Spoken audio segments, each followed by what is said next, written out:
Hi friends, అందరికీ నమస్కారం. December 16 నుండి ధనుర్మాసం. ఈ తప్పులు చేస్తే కష్టాలు ఖచ్చితంగా తెలుసుకోండి. కార్తీక మాసం ముగిసిన అనంతరం ధనుర్మాసం ప్రారంభమవుతుంది. ధనుర్మాసంలో చాలామంది పూజలు చేస్తారు. అలాగే ధనుర్మాసంలో ఏ నియమాలు పాటించాలి, ఏ తప్పులు చేయకూడదు ఇప్పుడు మనం ఈ వీడియోలో చూద్దాం. ధనుర్మాసంలో ఉదయం పూట ఇల్లు శుభ్రం చేసి దీపారాధన చేయడం వలన మహాలక్ష్మి అనుగ్రహం లభిస్తుంది. తద్వారా డబ్బుకు లోటు లేకుండా ఉంటుంది. ధనుర్మాసంలో ఎలాంటి వివాహం కార్యక్రమాలు, నిశ్చితార్థాలు, వధూవరులు వివాహాలు చేయకూడదట. ముఖ్యంగా ఇంటి నిర్మాణాలు, ఇల్లు కొనడం, కొత్త ఇంట్లోకి ప్రవేశించడం వంటి పనులు చేయకూడదట. మరోవైపు కొత్తగా ఏదైనా వ్యాపారం ప్రారంభించినా అనేక నష్టాలు ఎదుర్కోవాల్సి వస్తుందట. ఎందుకంటే ఈ సమయంలో సూర్యుడు బలహీనంగా ఉంటాడు. ఈ కారణంగానే శుభకార్యాలను చేపట్టకూడదట. ధనుర్మాసంలో అంగరంగ వైభవంగా పుట్టినరోజులు చేసుకోకూడదు. చాలామంది పుట్టినరోజు వచ్చిందంటే చాలు పెద్ద ఎత్తున జరుపుకుంటారు. కానీ ఈ ధనుర్మాసంలో మాత్రం భారీ ఎత్తున పుట్టినరోజులు జరుపుకోకూడదు అని పండితులు చెబుతున్నారు. ఇంటి ముందు ముగ్గులు వేసి గొబ్బెమ్మలు పెట్టి వాటిని బియ్యం పిండి వస్తువు కుంకుమలతో అలంకరించి పూజించాలి. అలాగే నిత్యం ఇంటి ముందు ముగ్గులు వేయడం వల్ల ఇంట్లోకి ఖచ్చితంగా లక్ష్మీదేవి అడుగు పెడుతుంది.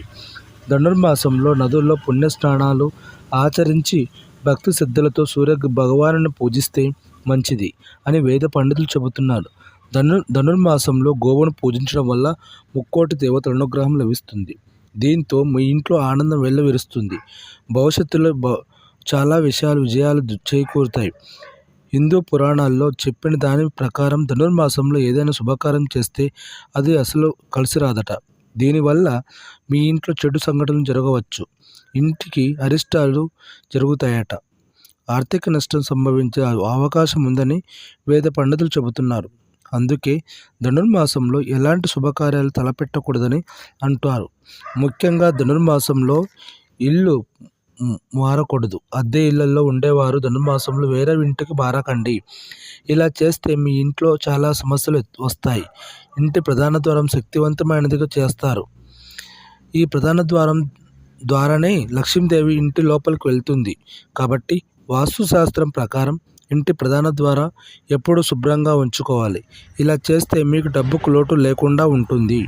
అలాగే ఆర్థిక ప్రయోజనాలు పొందడానికి ప్రధాన ద్వారం దగ్గర లక్ష్మీదేవి చిత్రాన్ని ఉంచవచ్చు. ఇలా చాలా ప్రయోజనకరంగా ఉంటుంది. దీనివల్ల ఆ ఇంట్లోనే లక్ష్మీదేవి అనుగ్రహం ఎప్పుడూ ఉంటుంది.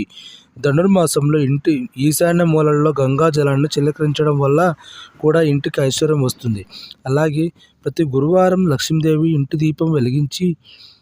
లక్ష్మీదేవికి ముందు దీపం వెలిగించి కనకధార స్తోత్రం పఠించడం వల్ల కూడా ఇంటికి శ్రేయస్సు వస్తుంది.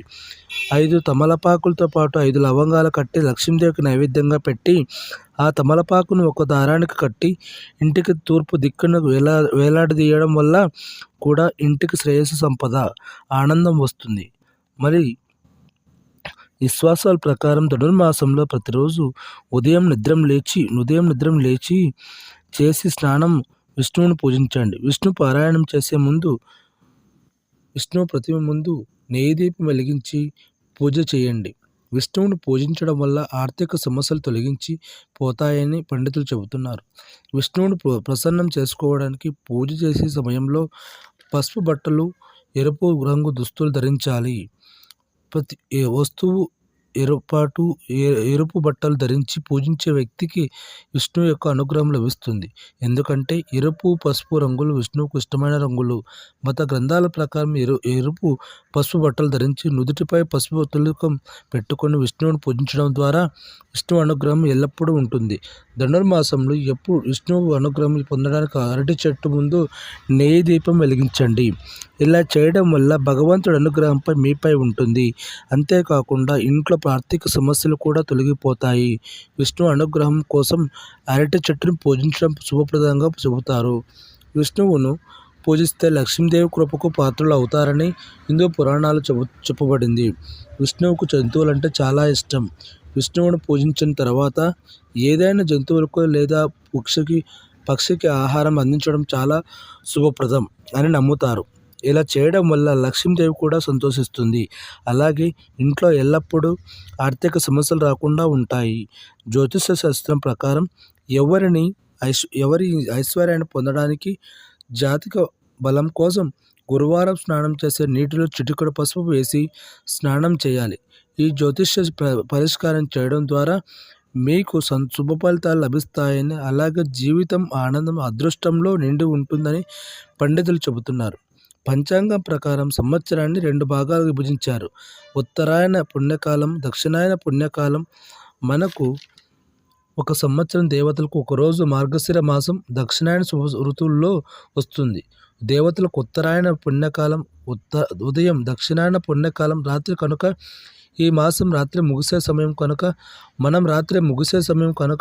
మనం బ్రహ్మముహూర్తం అని పిలుస్తాం. ఈ మాసమంతా బ్రహ్మముహూర్తం ఉన్న సమయం కనుక ఈ మాసంలో దేవచింతన వదిలి చల్లగా ఉన్న నదిలో చన్నీటి స్నానం చేసి భగవంతుని పూజిస్తే కోరిన కోరికలు నెరవేరుతాయి.